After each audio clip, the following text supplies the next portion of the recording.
we're going to begin by uh, saying that the schools of our learning should be toward bringing the hostages home and protecting our soldiers and Am Yisrael and all of the innocents and in Heron, you know. So this is what we're up to. We're in the Gemara here in the Daf Pei. Amud Aleph, Amar Rabbi Elazar, maybe the middle. Amar Rabbi Elazar, Ha'ochel chelev bizman hazeh tzarich shichtov lo shiur, shem yavo beit din acher v'yarbeh b'shiurim. So Rabbi Elazar says, if you eat chelev in this day and age, when there's no Beit HaMikdash, and there's no way for you to currently bring a Korban Chatat, you have to write down the shiur. Presumably, you're writing the shiur of the chelev that you ate, how much chelev you ate. Shem yavo beit din acher v'yarbeh b'shiurim, lest, or perhaps, I should say, perhaps another beit din will come and increase the shiurim. So, why would we think that we should write down the shiur of what we ate if we ate chaylev? Because if God willing, the temple will be rebuilt, and then we'll have the opportunity to bring the korban, and so we should make sure we know what size it was, so that we could, whether we're obligated or not. Right. That's actually very good. So in other words, I'm going to change it slightly. I'll just say the basic idea is what you said. So we're going to write down the shiur of what we ate. But why does he say, I'll put it this way, why does he say they have to write the shiur of what you ate? Because why don't I just say, I know that I ate a shiur of chelev. In other words, I ate a kazayis of chelev. So I'll make a note that I owe a korban chatas on the chelev. So he says, maybe another beit din will come and they will increase shiurim. So that's his fear. Seemingly the reason you don't simply write down that I'm a chayav a korban is because the shiur might change. The shiur for being chayav might change. And the way he phrases it is that the shiur would increase. Right? Right? Shem yavo beit din acher v'yarbeh b'shiurim.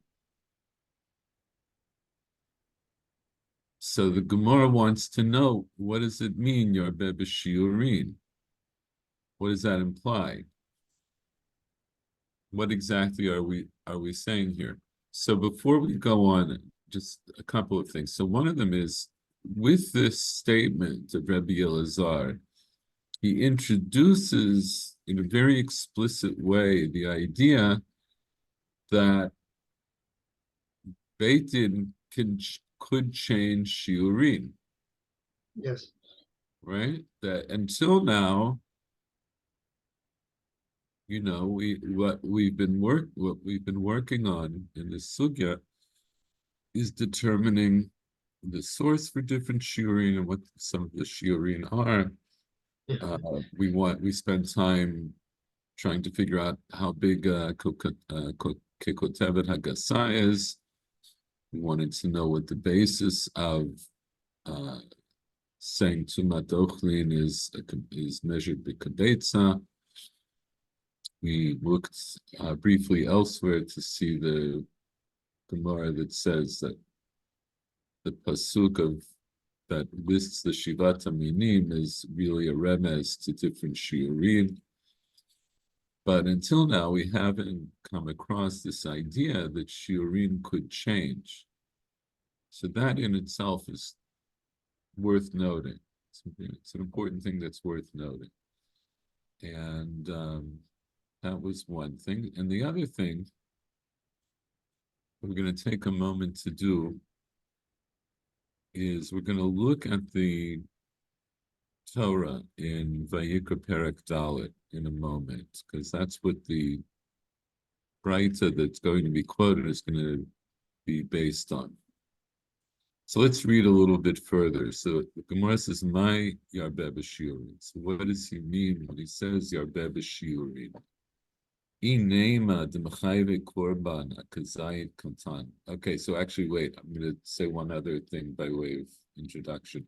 We learned earlier in the sugya that Rebbe said that shir for all ochlin, kol hashirim shiurin kulan b'kazayit. All shiurin are a kazayit, except for tumas ochlin, and then also Yoma Kippurim. So just parenthetically, I'd asked this as a question back when we were learning this part of the sugya. Rebbe himself says all the shiurin are measured in kazayit, except for tumas ochlin, and then he brings a proof for tumas ochlin being different from Yom Kippurim. So my question was, why wasn't that also a chutz mei? Why didn't he say chutz mitumat ochlin the Yom Kippurim? So I don't have a precise answer, but I think it might be the answer anyway. The difference between Yom Kippurim and all of these other issues of ochlin is that with Yom Kippurim, the issue isn't a shear of ochlin per se, or I put it this way, it's not about specific food. It's not about ochlin. It's about eating. Yeah, okay. It's about eating. So that makes Yom Kippurim altogether different. And yeah, so I think that might be it. So when he talks about Kol Kulan Kul HaShiurim, and Rashi interjects, Kol Shiurin Ha'murin Ba'ochlin, not by achila, but by ochlin. All shiurin having to do with ochlin, that we have to measure ochlin, are a kazayis, except for tumas ochlin. And then we have Yom Kippurim, which is of course related because there's an Isser of eating, but it's not about specific ochlin. Okay, that might be how to understand it. But in terms of what we're doing today, okay, so we understand Kol Shir Kulan B'Kazayit, and we saw the Mishnah in Kelim, and the Gemara that quotes it in Brachot, that tells us that the Kazayis that Chazal were talking about was Kazayit Agori, which was a medium-sized olive. So now, back to our Gemara here. My Yarbeh b'shiurin. So what does it mean when Rabbi Elazar says that maybe a Beit Din will come later and increase the shiurin? So inema demechayve korban kazayit katan. If you will say that this Beit Din is going to come and make somebody chayav for a small kazayit, in other words, what would that be? That maybe this person ate what he knew to be a kazayit agori. He knew that he ate a kazayit that was considered to be the shear for being chayav b'chatat. And also, just because of some questions that were brought up last week, let's just make this very clear. The person who's eating chaylev ate chaylev bishgaga. You only bring a korban chatat if you ate b'shogeg. So he ate bishgaga, and then later on he found out that he ate chaylev. And you can have any number of scenarios where this could happen. A classic scenario is that he had two plates in front of him. One had shuman and one had chalev, which are virtually indistinguishable or maybe completely indistinguishable. And he ate one thinking it was the shuman. But then later on, he found out that he ate chalev. So he didn't know at the time that he was eating the chalev that it was chalev. So that would be a case of shogeg. So Mayer Bebeshun. So maybe after he did that, so he says, okay, I'm going to write down that I ate a kazayit, a gori of chalev. And what is Rabbi Elazar? So you have to write it down because maybe a beitin is going to come along later and increase the shiurim. So if you say by increasing shiurim, what he really meant was that he'll make somebody chayev a chatat on a small kazayit, in other words, less than a kazayit agori. So now I see. So what's strange about the Gemara's question? It says that they'll increase the shiur. So now it's saying why, and I don't understand why they would say that they would make it less. That's not the concern. Right. So that seems to be an obvious question. For the moment, we're going to set it aside because the Gemara will deal with that a little bit later. But it's important to note that it's not obvious. So Yarbeh Shiurin. So for the moment, though, let's say just for the sake of being able to read the Gemara, what the Gemara means is that the shear will change.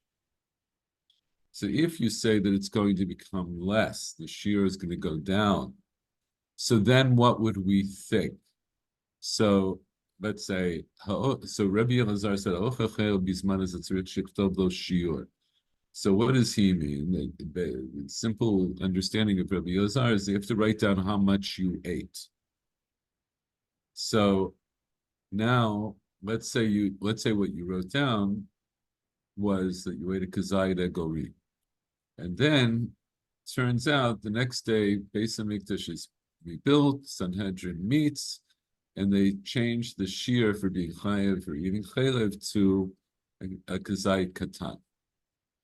So now what would you think? You would think that, okay, I have to bring a korban katan because I ate more than a kazayit katan.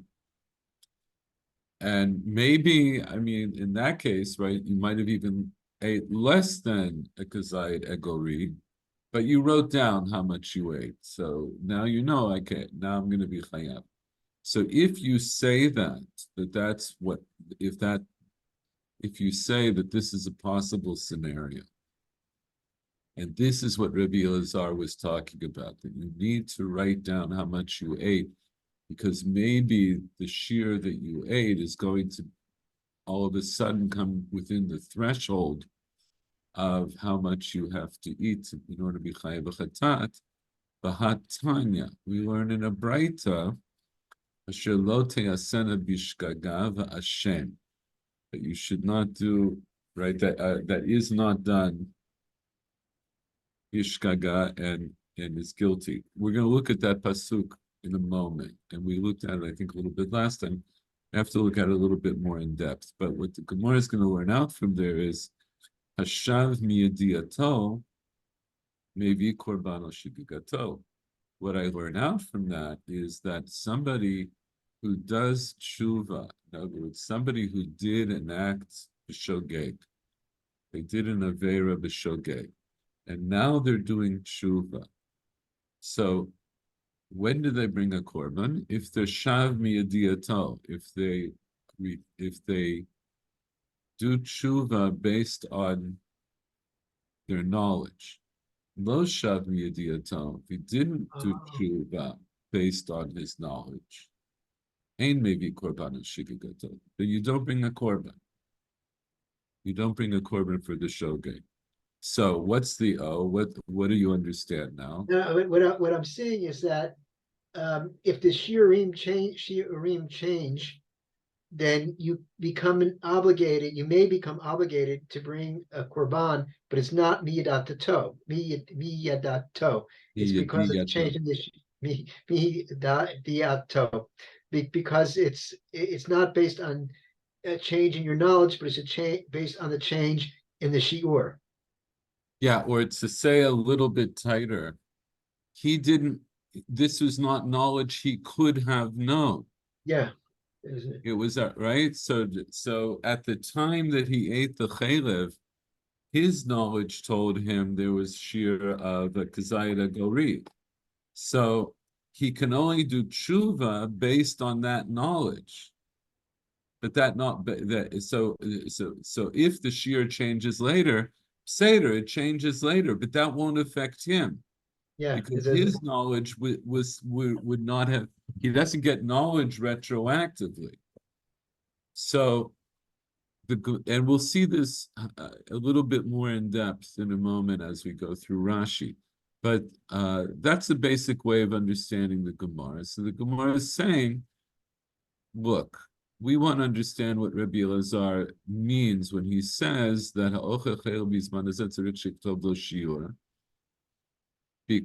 that he has to write down how much he eat, because another beitin might come along and change the shiur. So if you say that it means that he's afraid that the shiur might go down, and then he'll be chayev for eating a lesser amount that he would be chayev had he, based on what he knew today, that won't change. That won't change anything, because at the time that he does tshuva, which means, when is he going to do tshuva?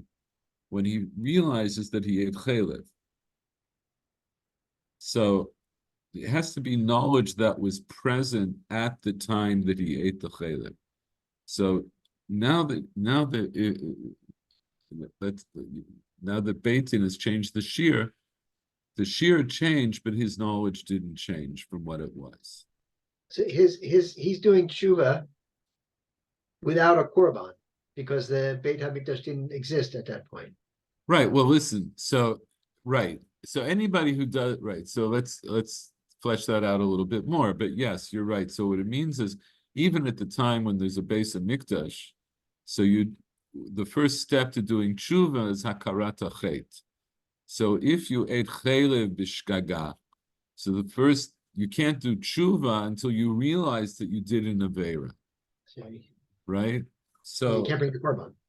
And that, right, so it's impossible, you wouldn't even know to bring a korban, right? Because you didn't even realize that you did an avera. So the first thing you have to do is realize that you did an avera. Somehow you find out that you ate chaylev. So maybe somebody tells you, maybe you had a temporary lapse of memory, maybe something was mismarked in your refrigerator. You know, there are all kinds of things that can happen whereby you can figure out that you did an avera that you weren't conscious of at the time. So that's hashav miyadiyato. So you're going to do tshuva based on your knowledge, and your knowledge at the time is, if I eat a kazayda gori of chaylev, I'll be chayav a chatat. So you'll mark it down. But if tomorrow Beis Din says, now we have a base of mikdash, and now we're making the shear kazayit katan, it doesn't change what you knew at the time. What you knew at the time is, if you ate a kazayit gori, you'd be chayav. So look, I'm gonna. So if you ate a kazayit gori and the shear went down, but you knew that you ate a kazayit gori, so you would bring a korban chatan. The question would be, what if you had eaten a shear katan? Less than that, yes. What if you had eaten less than a shear of less than a kazayit gori? So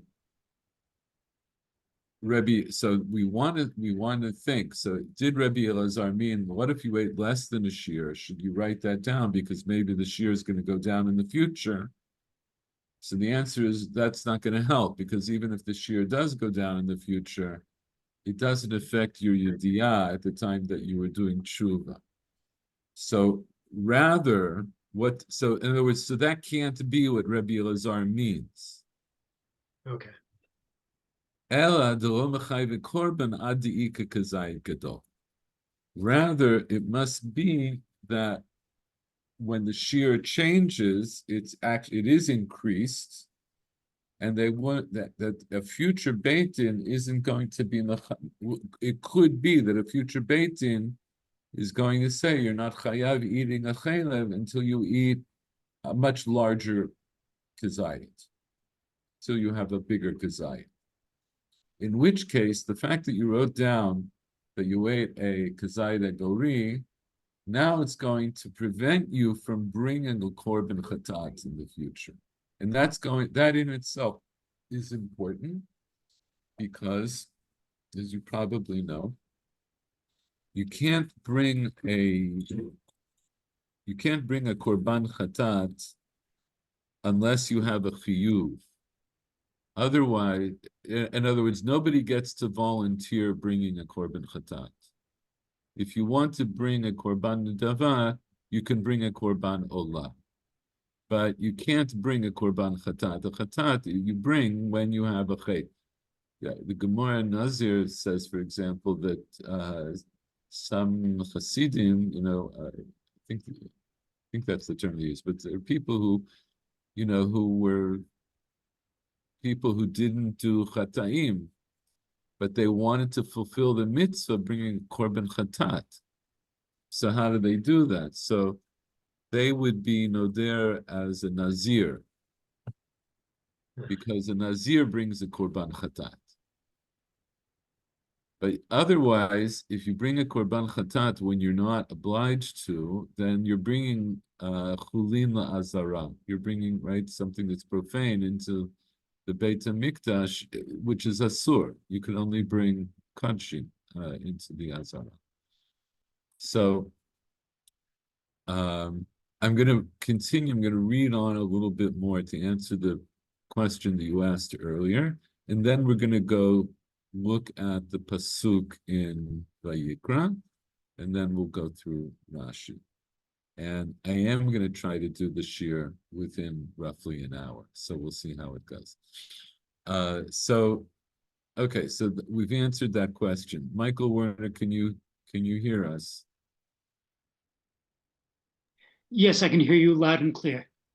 Okay. I'm keeping the video off right now because I have to get some food in me or I'm going to keel over. Okay, that's fine. I just want you to know, I am going to read a little bit further in the sugya, but we're going to go through again what I just went through. Ultimately, we're going to go through it again with Rashi. You'll pick it up there. So, and I'll catch the recording too. Bezrat Hashem. So the Gemara said earlier, Rabbi Elazar says, somebody who eats chaylev in this day and age, when there's no Beit HaMikdash, he has to write down, now I lost Michael Schwartz. Okay, I'm going to wait one moment and hope that he reconnects. Just a second.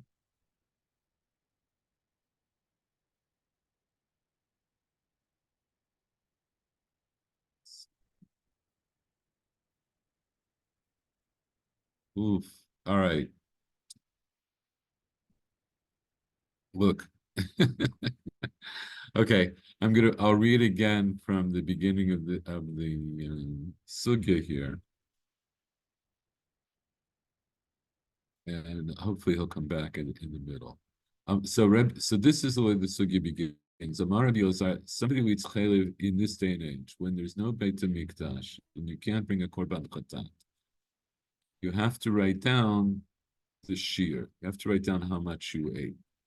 And as we said last week, it means that somebody ate chaylev b'shogeg, and then later on he found out that he ate chaylev. Now he realizes that he was over on eating chaylev, so he would, if there was a Beit HaMikdash, he would bring a korban chatat. So right now he can't bring a korban chatat. So Rabbi Elazar says he has to write down how much he ate, because maybe a beitin is another beitin will come later, and they will increase shiuri. So my yarbe b'shiurin. So what does it mean they'll increase shiuri? So if you say that they'll make somebody chayav a korban for a small kazayit, so we explained this, but I'm going to explain it again, that the shir, we said earlier in the sugya, Rebbe said that all of the shiurin for ochlin are, the shir for all ochlin is kazayit, except for tumat ochlin. So, and we saw the Gemara, oh, here we go. We saw the Gemara earlier that said, Sorry, I lost the internet. yeah, I see it on the iPhone. So yeah, now Okay. I'm back on my phone. I know what's going on anyway. I'm back. Sorry. It's okay. We're just about up to the point that I wanted you to be here for. So I'm just repeating this part of the Gemara so that we understand the next part of the Gemara. Okay, so my yarbe b'shiurin. So what does it mean that he'll be marbe b'shiurin? That a beitin might come and be marbe b'shiurin. So if you say that it means that a beitin is going to come along later and make somebody chayav for a kazayit katan, for a small kazayit. So Michael Schwartz, you said, what do you mean? Like, why would I think that a beitin might come and make kazayit katan? Rabbi Elazar himself said, maybe a beitin is going to come along later and increase the shiurim. Why would I think that a beitin is going to come along? Why would I think that he meant that a beitin is going to come along later and reduce the size, decrease the size of the shear? So as we were learning the sugya, I said we're going to set that aside because the Gemara is going to relate to that question. So I'm going to skip ahead. So the Gemara relates to this question. It says, "Ulamai desalika da'ate meikara." And as far as what went up in your mind, in other words, what we thought from the beginning, in other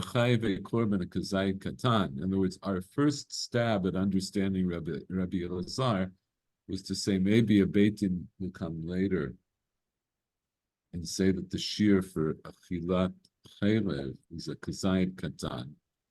Ma yarbe b'shiurin. How would that be? How will you understand that as being increasing the shear? Because obviously they're decreasing the shear. So the Gemara answers no. Shema yarbe b'korbanot mechamat shiurim. It doesn't mean that they will increase the shiurim. It means that maybe a beitin is going to come to increase the number of korbanot that would come because of shiurim. In other words, if the shear goes down, then potentially there will be more people who would have to bring a korban chatat.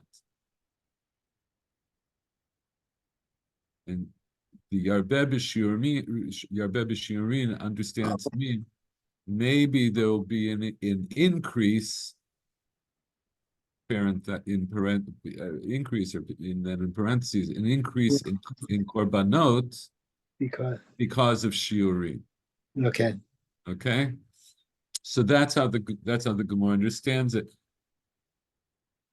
I'm not gonna. I think this whole interlude is very interesting, but we're not gonna delve into it right now. But the main thing I want to stay with is just the mashmut of the Gemara.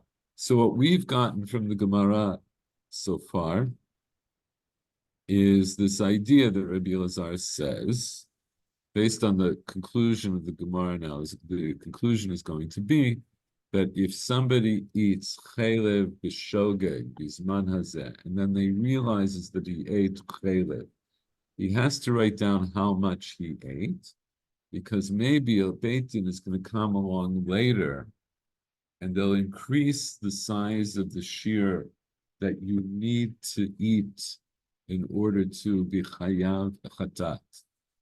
So practically speaking, if he ate what was considered a shear to be chayav right now, which would be a kazayda gori, and he writes down, I ate on such and such a date, I ate, I don't know if you have to put the date, but I ate a kazayda gori of chelev, and then the next day the base of Mikdash is rebuilt, and the next day Chachamim meet and they change the shear to a kazayit gadol, bigger than a kazayit agori.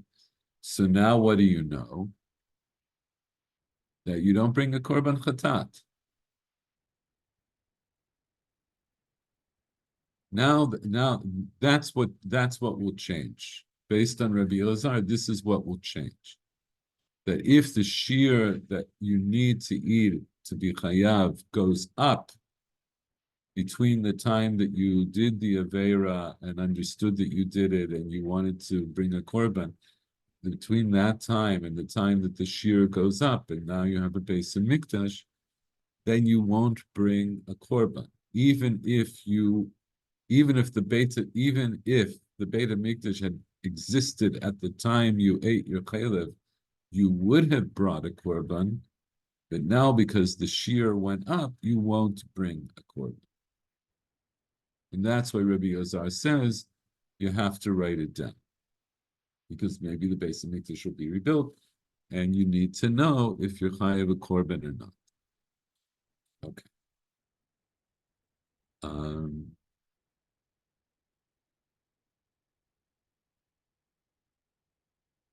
Let me...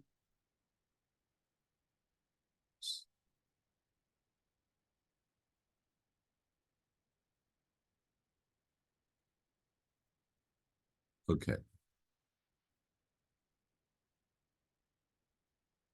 Let's take a moment and look at the pasuk that the Gemara quotes. And let's put it a little bit in context. So this is Vayikra Perek Dalid. And this is parsha that talks about the korbanot chatat, various instances where people need to bring a korban chatat. And this is quite an interesting parsha, which we could go into great depth on. I'm not going to go into great depth, and I'm going to point out a few things that are significant having to do with the sugya that we're learning today. So it begins by saying, Vaydaber Hashem al Moshe lemor. Let's make it a little bigger. Daber al b'nei Yisrael lemor, nefesh... Oh, I'm sorry, 1 second. Nefesh ki techata bishgaga mikol mitzvot Hashem asher lo te'asena ve'asa me'achat me'ena. So if somebody speak to the children of Israel and say that a soul that sins bishgaga, right, in this unconscious way, of from any of the mitzvot of Hashem that should not be done, and he does one of them. So this is like a very general introduction. If a nefesh is choteh, but now it's going to tell me something more specific. So if it's a Kohen HaMashiach, in other words, if it's the Kohen HaGadol, right, the Kohen that had the Shemen HaMishcha put on him, and it was a Chet Lashmat Ha'am, all of these things have definitions. And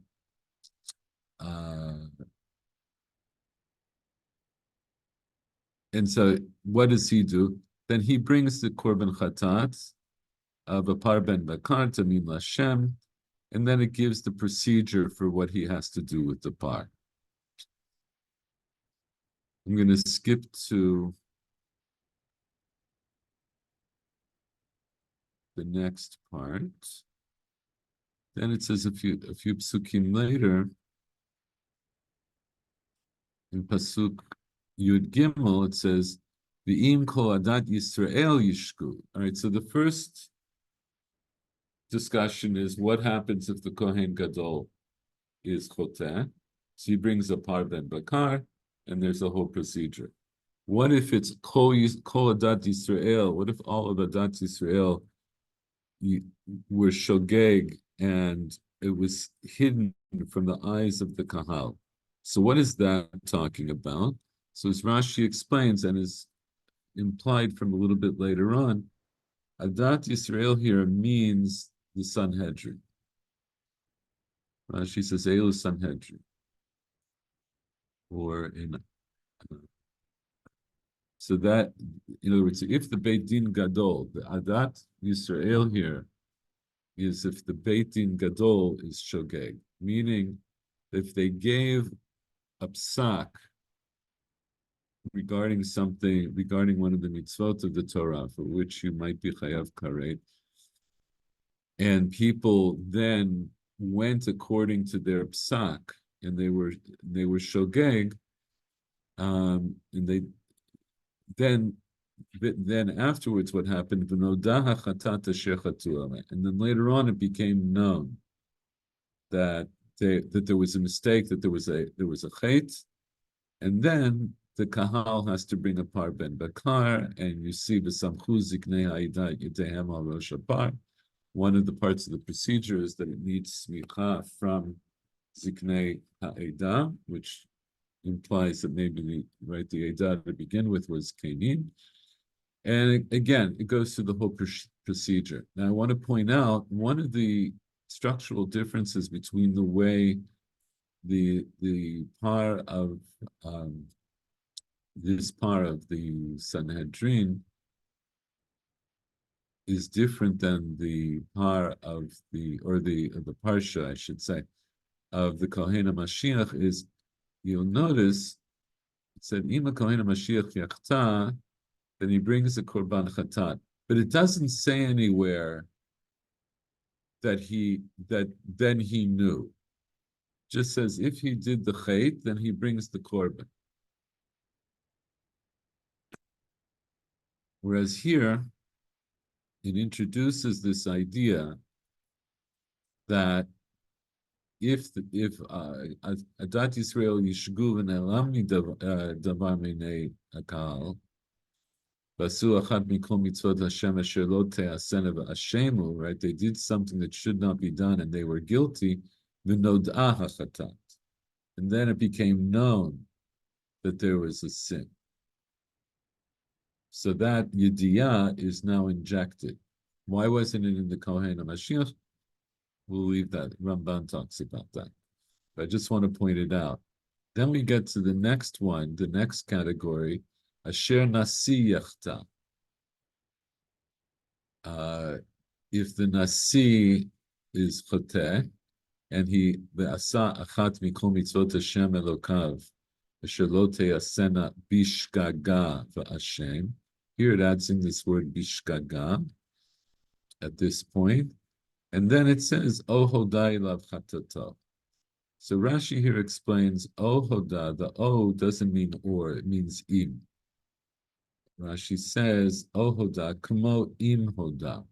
It means as if it says, if it became known. And then he brings other examples where this language of O really means im. Harbe yesh O meshamshim bimkom im, im bimkom O. Which is, earlier in Parshat Mishpatim. So we're just, for the moment, we'll take Rashi's word for that. This is how Chazal understood it, that because otherwise it's hard to make sense of the pasuk anyway. But here it tells me that if somebody does a mitzvah, if they do an aveira that should not be done, they went against the mitzvah, asher lo te'asena bishgaga, and they did it b'shogeg, and they were guilty. And if it became known to them, their chatat, asher chataba, the sin that they sinned, then they bring a korban seir izim zachar tamid. So that's the din for the nasi. The nasi now introduces, it also introduces the idea that there's yediyah after he did the ma'aseh. And it also interjects the word bishgaga here after the words asher lo te'asena, which is significant, although I don't think we're going to delve into that for the moment, maybe a little bit. In any event, now this is the third category. We have Kohen Mashiach, and we have the Sanhedrin, and now we have the Nasi, which is also understood in this context to be would be the king. He's the leader of the nation. So then he brings a korban se'irizim, and it tells us the procedure. And then I get to pasuk kavzayim nefesh achat tefta bishgaga me'am haaretz ba'asota achat mimitzvot Hashem asher lo tiyasena v'Hashem. And here you see it's similar language, but it's putting the words in different order. So here, this is talking about you and me. If somebody, nefesh achat, right? If a single soul did an aveira b'shgaga, right? Me'am haaretz, from the people of the land. And then it became known to him as chait, then he brings a sirat izim, etc. And again, and he also has the option of bringing a keves. And gives us the whole procedure. So this is the basic parsha of korbanot chatat. So it's interesting. Quick question. Sure.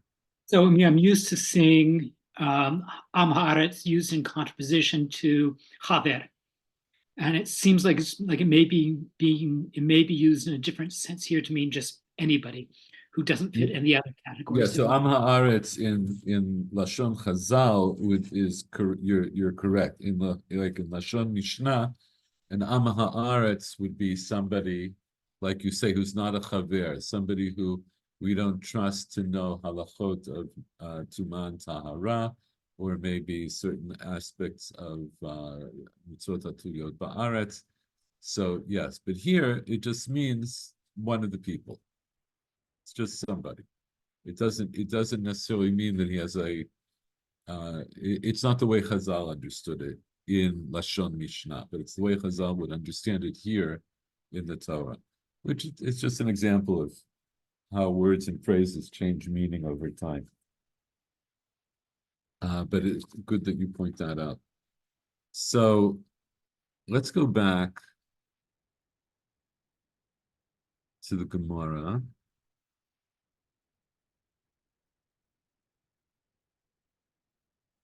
And we're going to see how Rashi understands this, but I just want to point out, so when the Gemara brings this Braita, they're quoting, the pasuk that they're quoting is from the Parsha of the Nasi.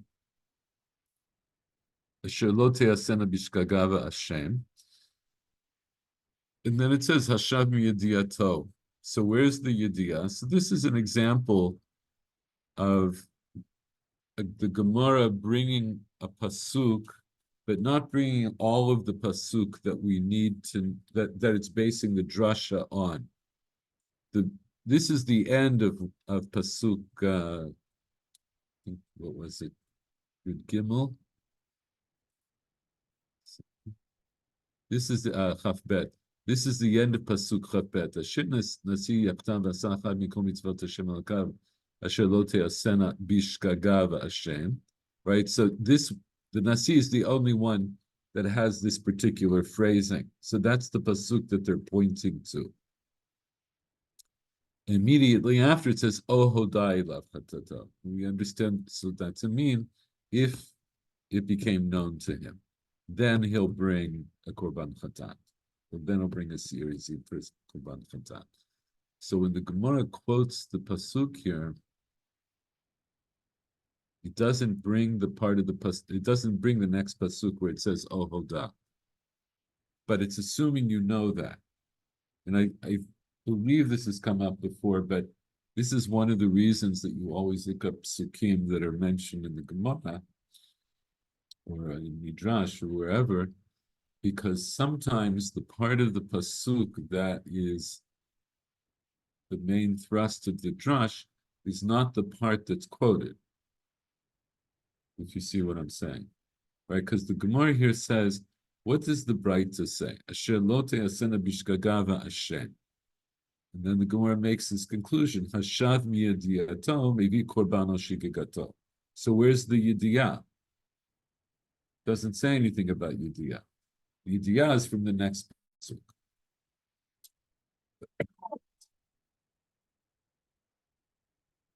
So that we'll understand it the way we explained it earlier. We'll say what it means is the pashtus of the Brisa is that this pasuk tells me that if the Nasi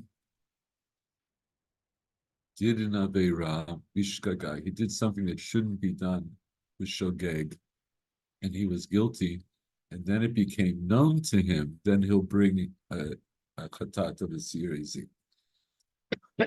And so the Gemara concludes from that, the Brisa concludes, what does it mean? Hashav miyadiyato, somebody who did tshuva based on his knowledge, he's going to bring a korban al shigigato. In other words, without yidiyah, he's not going to bring a korban. So he has to know that he did an aveira in order to bring a korban.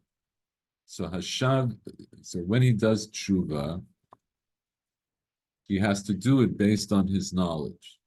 And here specifically, what we're going to say is it means he would have to be aware of the Aveira that he did. And the Aveira, in this case, we're talking about eating chaylev, is defined as eating a kazayda gori.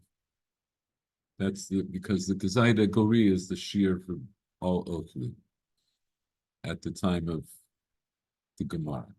So if he did shuvah from his knowledge, that, what was his knowledge? That eating a kazayit egori of chaylev is asur, and he's chayav to bring a korban chatat, then he'll bring a korban on his shgaga. Lo shav yediyato, but if he didn't do tshuva based on his knowledge, ein maybe korban on shigagato. So so what would that mean? So if the shear in the context of the Gemara means if the shear changed by going down, if Chazal, a later Beis Din comes along after the Beis Hamikdash is rebuilt, maybe Rabbi Amenu, that they come along and they say, from now on, we're only going to be mechayev a korban chatas on somebody who ate a kazayit katan of chayler. So this guy who ate maybe more than a kazayit katan of chaylev, and Rabbi Elazar told him to write it down, it's not going to help him that the shear went down to make him chayav a chatat, because he won't be chayav a chatat, because when he did tshuva, in other words, when he realized that he ate the chaylev and that he was culpable for having eaten the chaylev, and he wrote down the shear, at that time, the shear that he would have needed in order to bring a korban was a kazayit egori, and he didn't know any different. That was the basis of his, that's part of his yidiyah. Part of his yidiyah is that not only did he knew that he ate chaylev, but he knew that he ate such and such an amount of chaylev at a time when he would have had to eat a kazayit egori of chaylev in order to be chayav. So now, if the shear goes down, he wouldn't have known that at the time of the Aveira. So the fact that the shear goes down, it doesn't mean that now, let's say if he ate less than a kazayit egori, it doesn't mean that now he's going to bring a korban, because he didn't know that at the time. It wasn't actual knowledge to be known at the time of his Aveira that if you eat a kazayit katan, you're chayav. Okay, let's see that now in Rashi.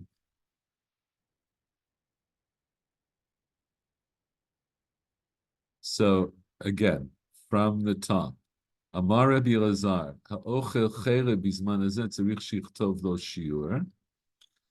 Rashi says right, ha'ochel chaylev bizman hazeh b'chulei mefaresh lava azil. Gemara goes on to explain this. In other words, Rashi will say this occasionally, and I think what it means is you have to be patient here, right? As we see,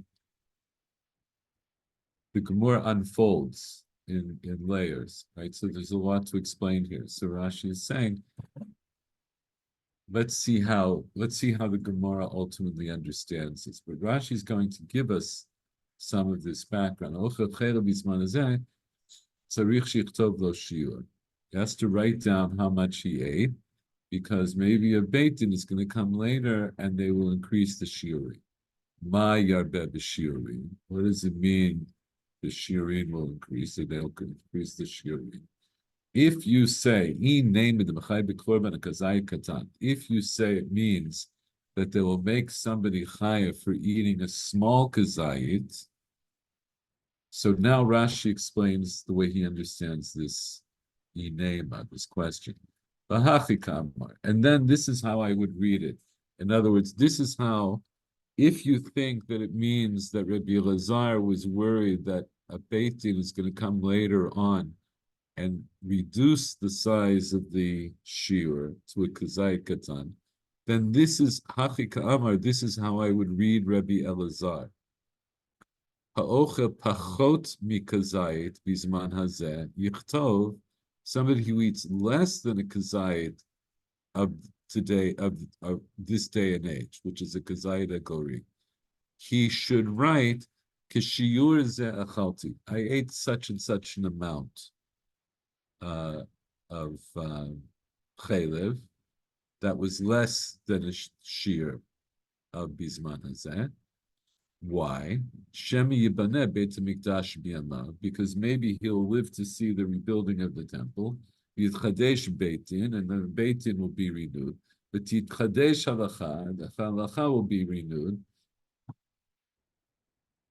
or even made new. V'yamru shechayav korban kazay katan. We're going to paskin that anyone who eats a kazay katan of chaylev from now on is chayav katan. That's how, it's just understand the inema. And Rashi, anticipating Michael Schwartz's question, he says, "L'kaman parich," and later on the Gemara is going to ask, "Im kain yima'et b'shiurim mebayre." The Gemara should have said, maybe a Beis Din is going to come on later and decrease the size of shiur, because that's what we're talking about. That's the case that you're brought up. Okay, but Rashi tells us again, be patient. We'll get to that later. But as I said, for the moment, as you're reading the sugya, let's just understand that this question of yarbeh b'shiurim just means, what if a Beis Din comes along later and changes the shiur from what it is today? So if you say that they reduced the size of the shiur from a kazayit egori to a kazayit katan, the hatanya, so Rashi says, hatanya, you learn it, right to klomlan. So let's say a Beis Din comes later and they make a new halacha. They make a new halacha and they say that now he's chayev on a kazayit katan. Mi mechayev hayda achal kodem shnitchat halacha. Would that make this person who ate this chaylev before this new din came out, would that make him chayev chatat? V'ha idna lav shav miyadiya tohu. Because here, right now, he's not doing tshuva then based on his yediyah, based on what he knows. Dinami havi yada de chaylevu, because if he knew that it was chaylev, hava achile, he might still. Rashi says he could eat it. There is midioraita. The shear of a kazayit katan is not forbidden. It's asur mid. Or actually, we say it's asur midioraita. I shouldn't say that. This part of Rashi, the way he phrases it, is very interesting. I'm going to read it the way he says it. So he says, nowadays, in other words, right now, if he eats chaylev, he won't do tshuva miyadiyato. Why not? Because if he knows that it's chaylev at the time he's eating it, he'll eat it. Why? Daha hashta kimlan, Because right now, the established halacha is the Lochiva Torah Elal Kazaydi Gori. The Torah doesn't make you chayev unless you ate a kazaydi gori shu kazayid benoni. In other words, Rashi is saying that at this moment, and he's eating less than a kazaydi gori, even all he knows is, the only thing he knows is that eating less than a kazaydi gori is not enough to make him chayav a korban.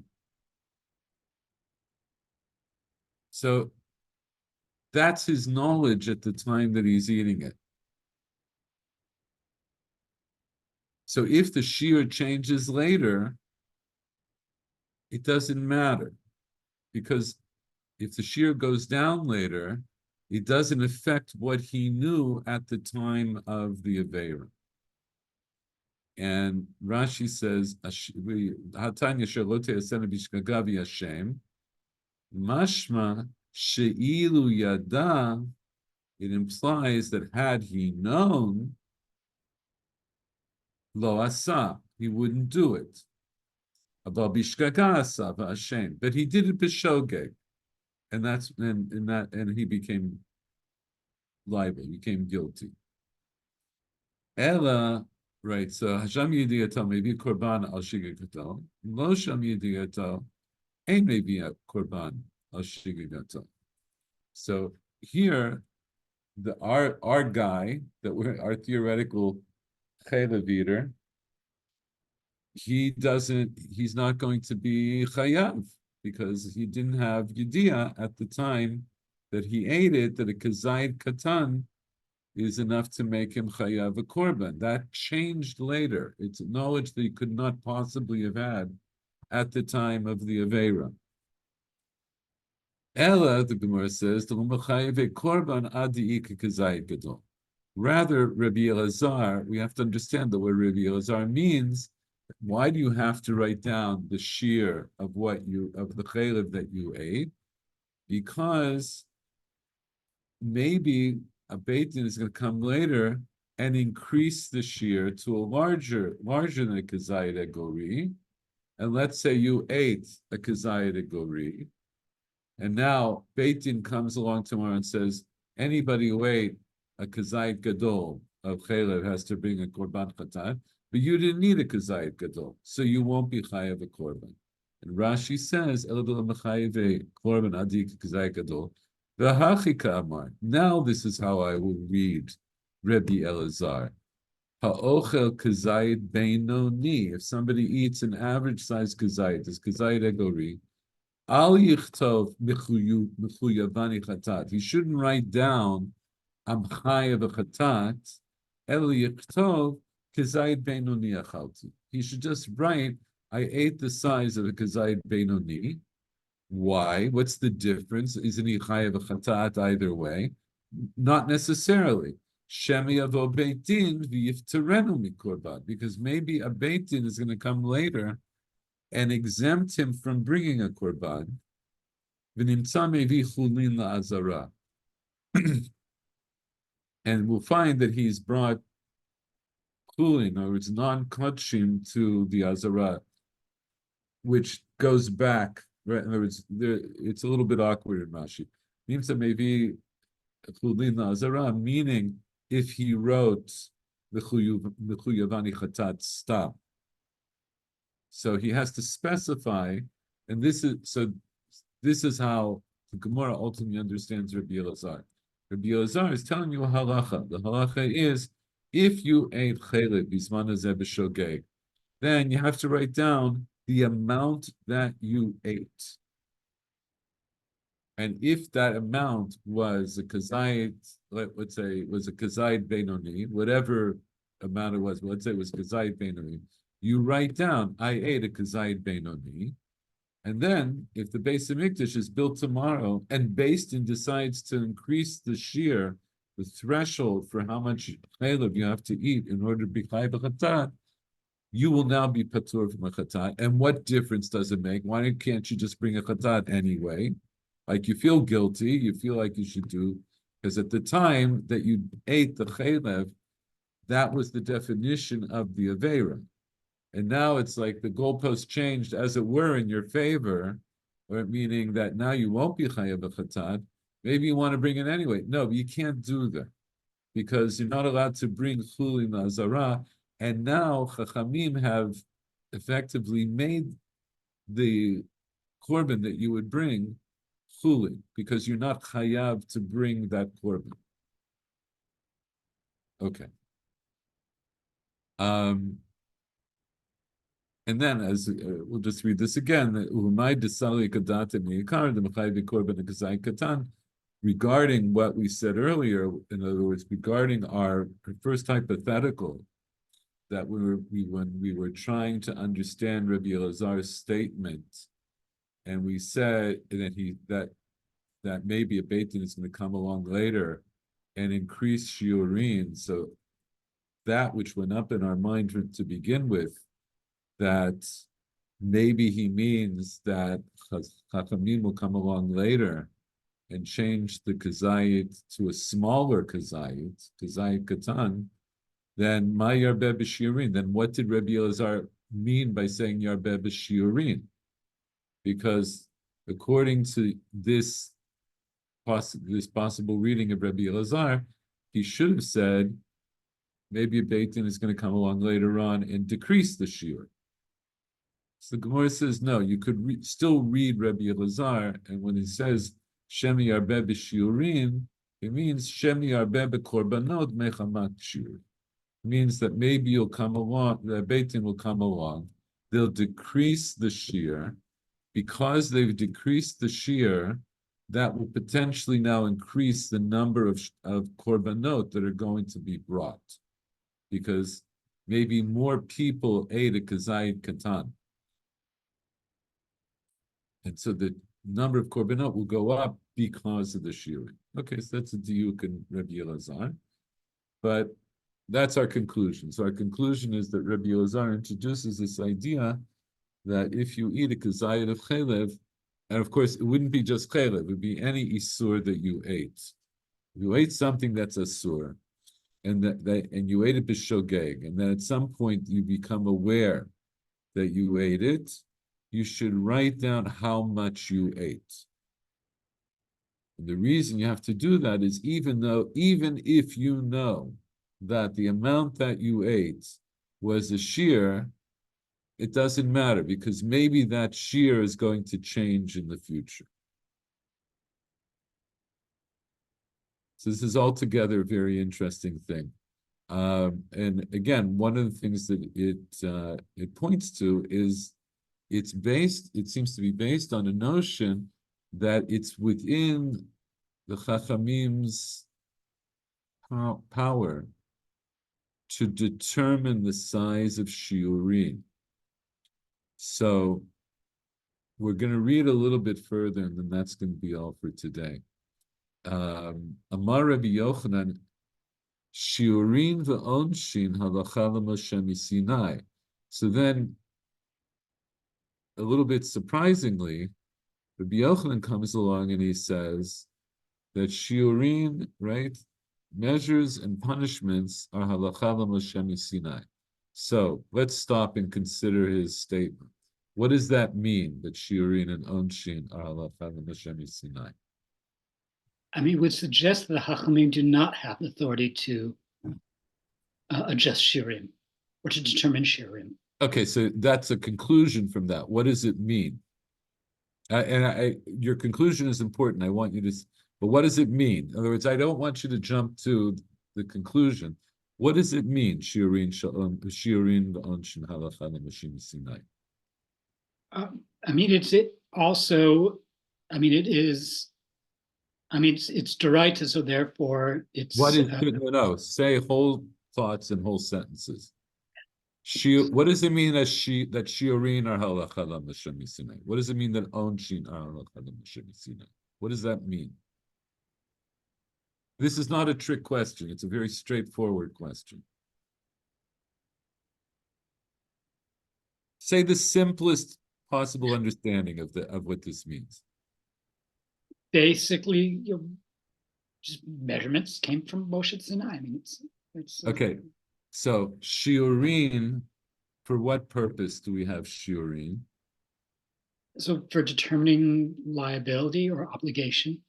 Okay, so shiurim that we need to know to determine either liability or obligation, those were dictated to Moshe at Sinai.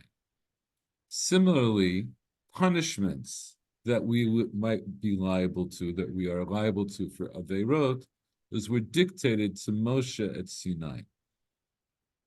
That's the part you skipped over. But when I say, what does it mean? First of all, I want to know what does it mean? This is like very basic learning. Always make sure you understand the pshat. That's the plain pshat.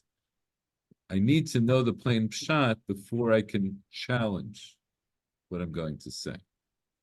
So the Gemara's challenge is, so what you said is true. In other words, what you said is, it for us, based on what we just learned, this pronouncement, this ma'amar of Rabbi Yochanan would seem to be problematic. It would seem to contradict what we learned from Rabbi Elazar. That Rabbi Elazar says Chachamim can come along later and change shiurim, and here Rabbi Yochanan, who was his Rav Chaver, right? He was both his mentor and his chavrusa. He says shiurim are halacha l'Moshe Sinai, and onshin are halacha l'Moshe Sinai. The Gemara, however, first they challenged Rabbi Yochanan's statement with this kasha: onshin michtav k'tive. Punishments are written. What does that mean? They're written in Torah, and they're written in What are written in Torah? penalties. Penalties, punishments. Punishments are written in Torah. Don't leave out words. Be specific. Okay? These are it. I want to tell you, it might feel tiresome. But this kind of specificity is really necessary. And you see, why do I say so many words over and over and over again? We need to know exactly what we're speaking about at any given moment. Don't assume that you know what's being said unless you specify it. So onshin michte ktive. So onshin are written, meaning, like you said, the penalties for averot, those are written in the Torah itself. So what is the kasha? What's the problem? How is that a kasha in Rabbi Yochanan?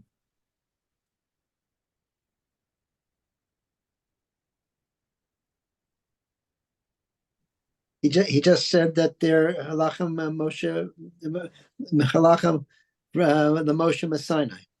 Okay, and what does that mean? That they're halacha Moshe Sinai? That it's not explicit in the Torah. Right. So this is one of the places you see very clearly halacha Moshe Sinai means by definition that it was not written in the Torah. Rabbi Yochanan says shiurim and onshin are halacha Moshe Sinai, meaning Moses received them in Sinai, but they were not written in the Torah.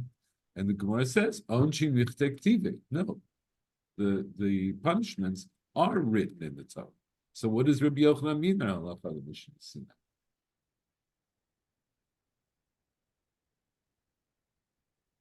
It says, this is how you have to read Rabbi Yochanan. Shiurim shel onshin halacha Moshe Sinai. The shiurim of punishments, those are halacha Moshe Sinai. What does that mean? Shiurim shel onshin.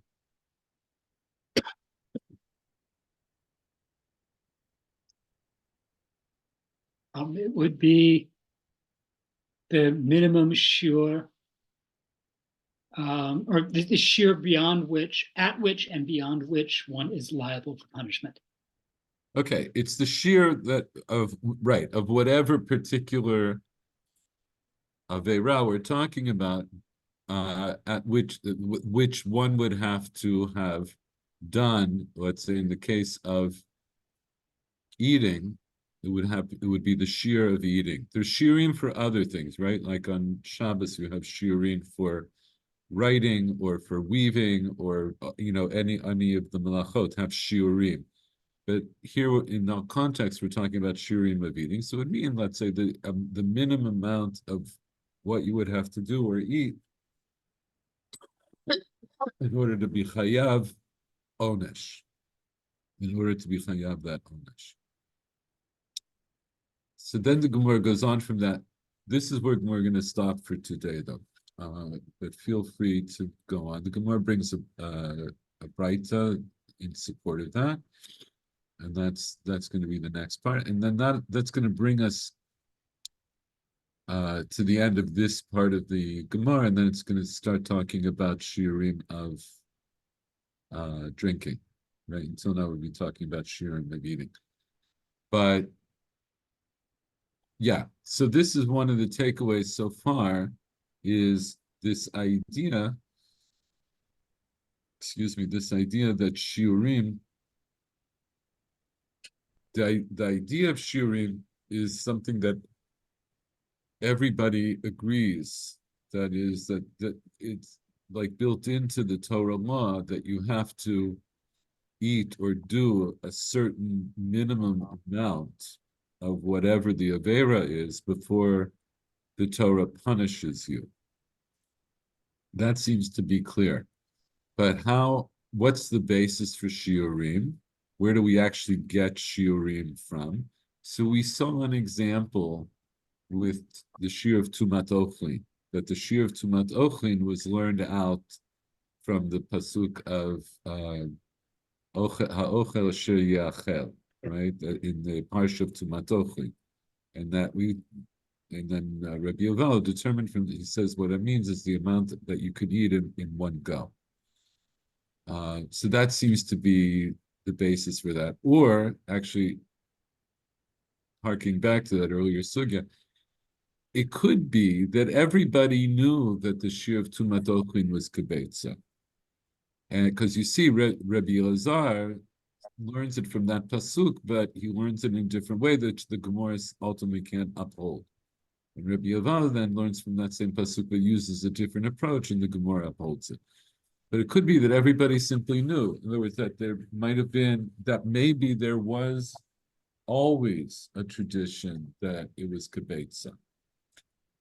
But now we come to this part of the Gemara, that even if there was always a long-standing tradition, let's say of Tumat Ochlin that was kibetza, nonetheless,